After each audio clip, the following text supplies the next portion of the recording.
আমার দ্বিতীয় সন্তান, ওরা মাহারা সন্তান, ওরা 3 ভাই 3 বোন থেকে ওর মা মারা গেছে। আমি এই সমুদ্র সাগর পাড়ি দিয়ে ছেলে মেয়েদেরকে মানুষ করার জন্য প্রাণপণ চেষ্টা করছে। আল্লাহর অশেষ রহমত, দেশবাসীর দোয়ায় আল্লাহ তাকে ঢাকা ভার্সিটিতে পড়ার মতো তৌফিক দান করছে। সেই ক্ষেত্রে সে ঢাকা ভার্সিটিতে ইংরেজি বিভাগে লেখাপড়া করে 18 সালে কোটা সংস্কার আন্দোলনের হাল ধরে। সে কোটা সংস্কার আন্দোলনে তারা সফল যেভাবেই হোক হয়েছে। তারপর ঢাকা ভার্সিটির নির্বাচনে, ডাকসু সাবেক নির্বাচনে সে অংশগ্রহণ করায় আল্লাহর রহমতে আপনাদের 10 জনের দোয়ায় তাকে আল্লাহ নির্বাচিত করছে।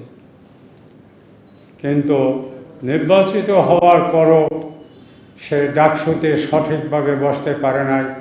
আমার মনে হয় আপনারা যে সাংবাদিক ভাইরা আছেন তারা সবাই সকল খবরই তথ্য তা আপনারা জানেন। যাই হোক, তারপরে সে ছোটোখাটো একটা দল গঠন করছে, গণ অধিকার পরিষদ। গণ অধিকার পরিষদ মানে জনগণের কথা বলার পরিষদটা। সে জনগণের পক্ষে কথা বলতেছে, এতে তার প্রতি হামলা মামলা যথেষ্ট কিছু হয়েছে। আমি আল্লাহর উপরে ভরসা করিয়া বলতে পারি, আমার সন্তান 3 ছেলে, আমার সন্তানরা আমার ফ্যামিলির ভিতরে কোনো মামলা মকদ্দমা, কোনো অন্যায় অত্যাচার, জুলুম, খুন, রাহাজারি, ছিনতাইয়ের ভিতরে আমার সন্তানরা নাই। আমি ইউনিয়ন পরিষদের মেম্বার ছিলাম। আল্লাহর উপরে ভরসা করিয়া কই, একটা গম, একটা চাল, একটা টাকা আমি আমার সন্তানদেরকে খাওয়াই নাই। আমি আমার নিজের শ্রমের পারিশ্রমের টাকা দিয়েই আমি এদেরকে মানুষ করেছি। আশা করি আল্লাহর রহমতে এটাই আমার সফল। তো আমি তো দেশের বাড়ি থাকি। গেল 19 তারিখ দিবাগত রাত্রে, অর্থাৎ 20 তারিখ রাত্র বলা চলে, 19 তারিখ দিবাগত রাত্র 3টা থেকে 3:30 এই সময় তার বাসায় বিভিন্ন শ্রেণীর পেশাজীবী, চাকরিজীবী, সেনা সদস্যরা, র্যাব, বিডিআর, আর্মি, এরা ওই তার বাসায় গিয়া তাকে অমানসিকভাবে তাকে অ্যারেস্ট করে এবং তার বাসার থেকে 7-8টা মোবাইল নিয়ে নিছে। পরে তার খোঁজের জন্য যখন র্যাব অফিসে যাওয়া হয়েছে, তখন যারা ডিউটিতে ছিল তারা বলছে আমাদের এখানে আসে নাই, আপনারা ডিবির কার্যালয়ে যান। ওখান থেকে ডিবির কার্যালয়ে গেছে, সেখানেও তার খোঁজ মেলে নাই। তারপরে তারা বলছে যে আপনারা আপনাদের লোকাল থানায় যান, হাতের জেল থানায়। সেখানে গেছে, সেখানে গিয়েও তার হদিশ মেলে নাই। আমি তখন দেশ থেকে রওনা দিছি। আমরা খুব আতঙ্কের ভিতরে ছিলাম, আল্লাহ তাকে গায়েব করে ফেলছে কিনা। আল্লাহর অশেষ রহমত, সে হয়তো গায়েব হয় নাই। পরে আবার 21 তারিখ রাত্রে তাকে ওই 3, 2, 19, 20, 21 তারিখ রাত্রে তাকে ডিবির কার্যালয় থেকে কোর্টে নিয়েছে।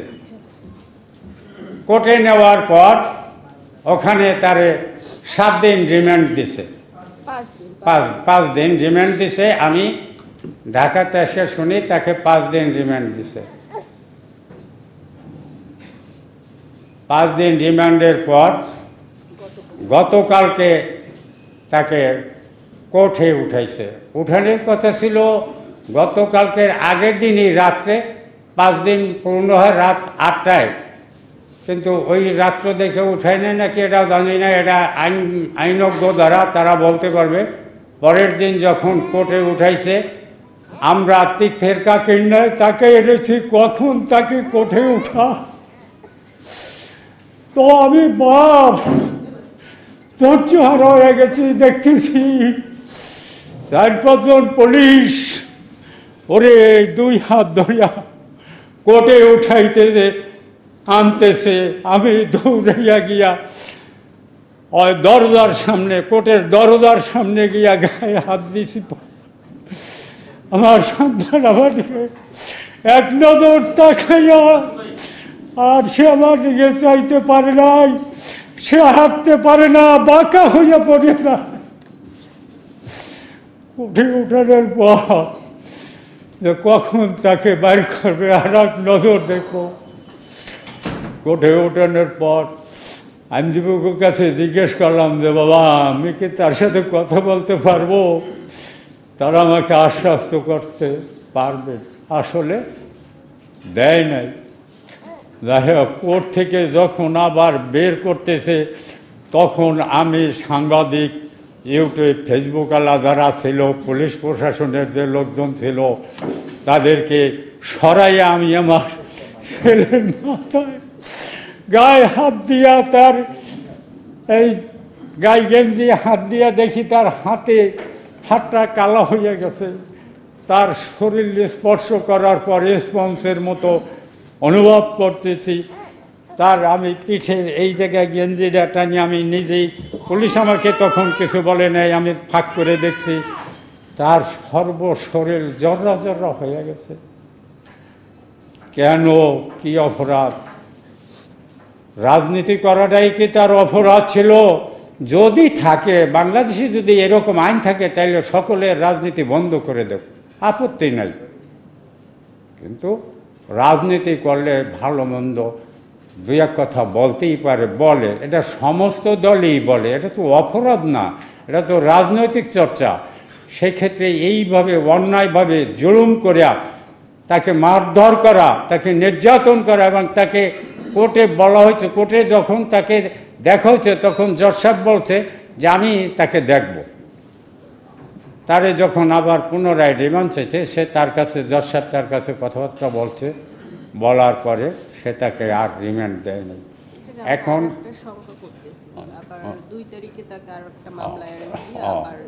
এবং আগামী 2 তারিখে তার আরেকটা মামলা আছে। আমি তো গ্রামের মানুষ, এত সব তো জানিও না আর বুঝিও না, তো সেটা নাকি কোন আদালতের বিষয়, একটা কেস, সেটার ওই 2 তারিখে তার একটা, আমি একটু বলতে চাচ্ছিলাম, ওইটা কালকে রবিবারে হবে। তো অন্য আর একটা মামলা, ওটা হচ্ছে আপনাদের মেট্রো রেলের, এটা তো দেখাইছি সেতু ভ্রমণের মামলা, আর এগুলো তো প্রত্যেকটা মিথ্যা মামলা। তো ওই জায়গায় তাকে আবার নাকি অ্যারেস্ট দেখায় তারা কোর্টে উঠাবে। তো আবার রিমান্ড হয়তো ওটা শঙ্কা করতেছি, আবার রিমান্ড হয়তো যেতে পারে ওরা। তো একটা মানুষ অলরেডি এতটা শারীরিক টর্চারের পরে, সে অলরেডি এতটা অসুস্থ, সে মানুষটাকে যদি আবার রিমান্ডে নেওয়া হয়, তো ওই মানুষটার অবস্থা যে কি হবে আমি জানি না, তার জীবন না যে শঙ্কা করছি। তো আপনাদের মাধ্যমে শুধু যারা প্রশাসনে আছে তাদেরকে করজোর অনুরোধ করতেছি যে তাকে আর রিমান্ডে আপনারা দিয়েন না, মানে তার জীবনটা অন্তত আমাদের কাছে ভিক্ষা দিন, মানে তাকে সুস্থভাবে অন্তত আমার 2টা বাচ্চার মুখের দিকে তাকায়, মানে আমি আর কিচ্ছু চাই না। প্রয়োজনে হ্যাঁ ও রাজনীতি করতে হবে না, আমি ওকে রাজনীতি করতে দিব না। আপনারা শুধু ওকে একটু এই টর্চারটা ওর উপরে বন্ধ করুন। এই মিথ্যা মামলা দিয়ে একটা মানুষের উপরে শুধু যার চাই সেই বুঝবে, ছাড়া অন্য কেউ হয়তো এইগুলো অনুভব করতে পারবে না। বারবার শুধু আমার এই অনুরোধটুকুই থাকবে যে তার চিকিৎসার ব্যবস্থাটা অন্তত যেন করা হয়, আর এই নির্যাতন যেন তার উপরে বন্ধ করা হয়। আর কিছুই আমার চাওয়ার নেই। ধন্যবাদ সকলকে। আর কিছু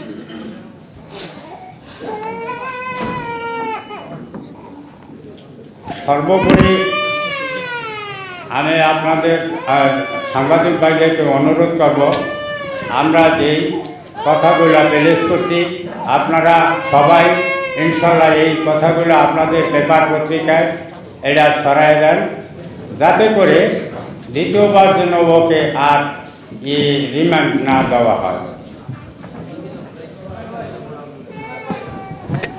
আরেকজন আছে তো, আরেকজন আছে। আরেকজন আছে আরেকটা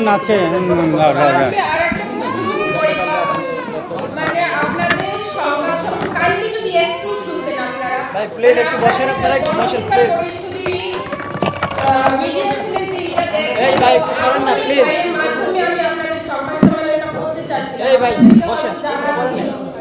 তো তাকে রাত 4টার সময় মানে ওরা তুলে নিয়ে যায়, মানে তার আপনারা হয়তো আপনাদের যে ছিল তো তাদের কথা আবু নাইমের কথাটা তার বোন বলবে।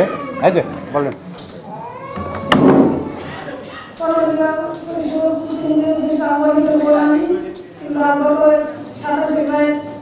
একটা 50-এ মানে 10 থেকে 15 বছর বাসায় এসে আমার ঘুরে তুলে নিয়ে গেছে। তারপরে দুটো ফোন নিয়ে গেছে, কিন্তু আমার শুরু হয়েছে দুটো ফোন নিয়ে গেছে। আমরা রূপগঞ্জ থানায় গেছি, ওরা বলে নারায়ণগঞ্জ থানায় গেছি, কাজের দিকে অফিসে গেছি, আমার ডাক্তার কাছে আসছি, কিন্তু তারা কোনো খোঁজ জানে, ওরা বলে আমরা নিয়ে না, কিন্তু আমরা ওর কোনো সিস্টেম না। ওরা বাসা দরজা ভেঙে ঢুকে গেছে, তারপরে গেট তালা ভেঙে ঢুকছে, কিন্তু আমাদের কোনো কিছু হয় না। আমি সবার কাছে